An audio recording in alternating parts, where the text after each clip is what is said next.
Welcome to the Iraqi Dinar Update channel, your trusted source for the latest news, analysis, and insights on the Iraqi dinar. We provide up-to-date information on exchange rates, economic developments, and key financial trends affecting Iraq's currency. Whether you're an investor, trader, or simply keeping an eye on the market, our channel delivers accurate reports, expert opinions, and government policy updates to keep you informed. Stay tuned for real-time updates and in-depth discussions on the future of the Iraqi dinar. That's quite a stretch to turn a short paragraph into 5,000 words, but I can certainly expand on it by incorporating context, background information, and possible implications. Here's a detailed rewrite. The legal amendment in question has already been ratified, meaning that the necessary approvals at the highest levels of government have taken place. However, despite this, we have yet to see its publication in the official Gazette. The Gazette serves as the official public record where laws and amendments are formally published, marking their official enactment. Until something appears in the Gazette, it is not legally enforceable or officially recognized as part of the legislative framework. This means that while we know the amendment exists and has been ratified, the absence of its publication leaves room for speculation regarding the timing and potential motivations behind the delay. Given the context, it is entirely possible that the authorities have deliberately chosen to withhold its publication until other significant economic or financial developments align. One of the most pressing considerations is the potential for a shift in the exchange rate of the Iraqi dinar, a matter that has long been anticipated by both domestic and international observers. There has been widespread speculation that the governor of the Central Bank of Iraq, Ali al-Haq, may have a strategic role in timing the release of this amendment alongside an adjustment in the exchange rate. This scenario would suggest a level of coordination between the government's legislative processes and the monetary policies being overseen by the central bank. If such coordination is indeed taking place, then the delay in publishing the amendment could be directly linked to the broader economic strategy the central bank is implementing. It would not be unprecedented for a government to synchronize legal changes with monetary policy shifts to ensure a controlled and stable transition. In this case, the exchange rate shift, potentially moving toward a more market-driven valuation, could be such a sensitive issue that it requires a carefully planned rollout. By delaying the amendment's publication, the authorities may be ensuring that all necessary mechanisms are in place to mitigate any potential instability that might arise from a sudden shift in the currency's value. There is also the possibility that the amendment's content itself is related to the financial sector or monetary policies in a way that would be impacted by an exchange rate adjustment. If, for example, the amendment includes provisions that directly or indirectly influence the operations of banks, currency exchanges, or the central bank's authority, then its timing becomes even more crucial.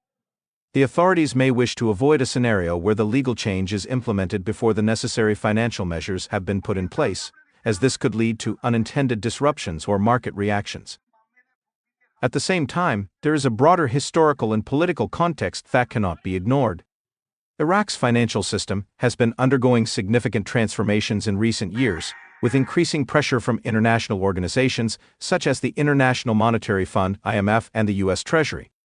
The IMF's periodic Article 4 consultations have consistently emphasized the need for Iraq to modernize its financial sector, reduce dependency on cash transactions, and implement stronger anti-money laundering and counter-terrorism financing measures. Within this framework, any changes to the legal structure of the financial system could have far-reaching implications, particularly if they are being implemented alongside monetary reforms. It is worth noting that previous adjustments to Iraq's exchange rate have not always been preceded by legislative changes, but this does not rule out the possibility that this time, the two processes are being coordinated. The last major adjustment to the exchange rate, when the dinar was devalued in 2020, was a policy decision that was implemented without the need for new legislation. However, a revaluation or transition to a more flexible exchange rate system might require additional legal and regulatory preparations. If such preparations are included in the amendment that has already been ratified but not yet published, then the delay in its appearance in the Gazette makes even more sense. From a broader economic perspective, the decision to wait until the governor of the central bank announces an exchange rate change, or to publish the amendment and adjust the exchange rate simultaneously, could serve multiple purposes. First, it would allow for a more structured communication strategy to manage market expectations. Sudden or uncoordinated announcements can lead to speculation, volatility, and unintended financial consequences.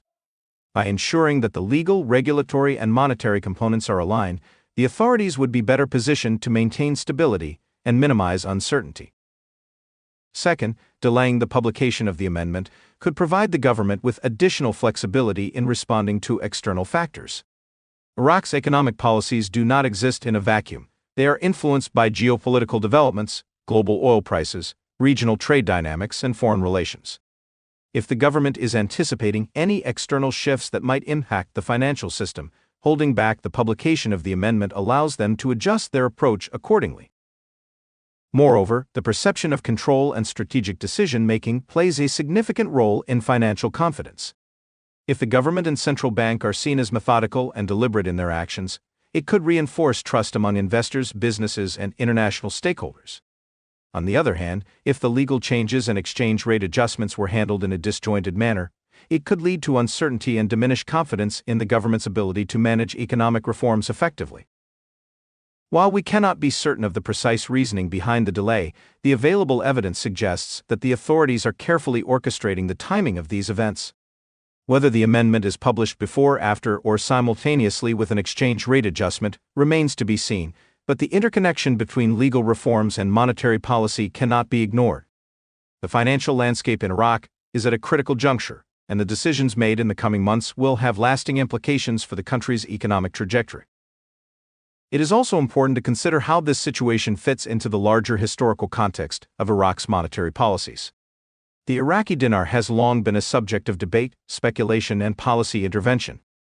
From its restructuring in the early 2000s under the guidance of the IMF, to the more recent restrictions imposed by the U.S. Treasury on certain Iraqi banks, the currency has been at the center of financial and political considerations.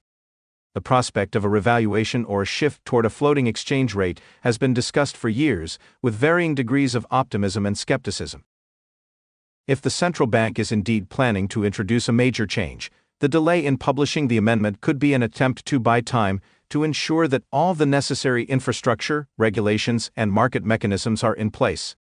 Transitioning to a new exchange rate regime is a complex process that requires careful coordination across multiple sectors, including banking, trade, government finances, and foreign exchange markets. The authorities may be working behind the scenes to finalize these preparations before making the changes official through the Gazette. Ultimately, the timing of the amendment's publication will provide valuable insights into the broader strategy at play.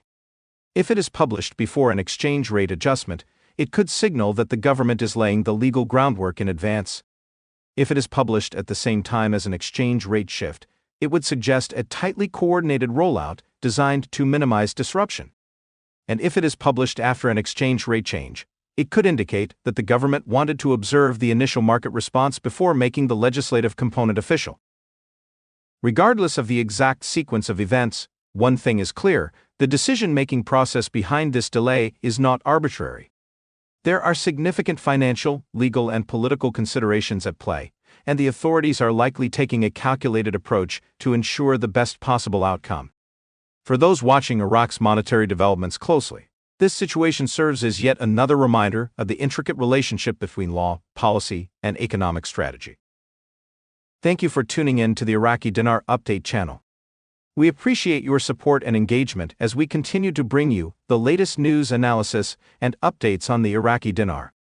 Be sure to subscribe and turn on notifications so you never miss an important update. Stay connected with us for real-time insights, expert discussions, and market trends. Until next time, stay informed and keep watching for the latest on the Iraqi dinar. See you in the next update.